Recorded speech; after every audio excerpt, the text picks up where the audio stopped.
আমরা আমাদের আশেপাশে প্লাস আমাদের ফ্যামিলিতে ওর ফ্রেন্ড সার্কেলের মধ্যে এমন কিছু মানুষ অবশ্যই দেখেছি যাদের সাথে আপনি বাসা থেকে বের হইলে দেখবেন এদের না জানি কোন জরুরি কাজ পড়ে গেছে বা অনেক বেশি মানে ইমিডিয়েটলি ওখানে যাইতে হবে, খুব তাড়াহুড়া আছে, তো তারা দেখবেন আপনার সাথে বের হয়েছে কিন্তু দৌড়ের উপর আপনাকে ছেড়ে 2-3 মাইল আগে চলে গেছে হাঁটতে হাঁটতে। মানে এদের এত মানে তাড়াহুড়া, এত মানে কি বলবো, জরুরি কাজ পড়ে গেছে এইরকম একটা ব্যাপার স্যাপার, অথচ মোবাইল স্ক্রল করতে করতে আপনাকে ফেলে চলে গেছে সে 2-3 কিলোমিটার আগে। বাট 2-3 কিলোমিটার আগে যে তুমি গেলা, গিয়ে তো ঠিকই আবার সেই আমার জন্য দাঁড়াইয়েই থাকতে হয়, ওখানে গিয়ে আবার দাঁড়ায় দাঁড়ায় অপেক্ষা করবে। তো লাভটা কি হইলো ভাই? কি লাভ হইলো?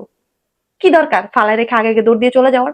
তার চাইতে তুমি আস্তে আস্তে হাঁটতা, আস্তে আস্তে হেঁটে একটু মিষ্টি মধুর গল্প করতা, দুইটা ভালো মন্দ সুখ দুঃখের আলাপ আলোচনা করতা, তোমার সাথে আমার একটু মনের মিল হইতো, ভালো একটা সময় কাটতো।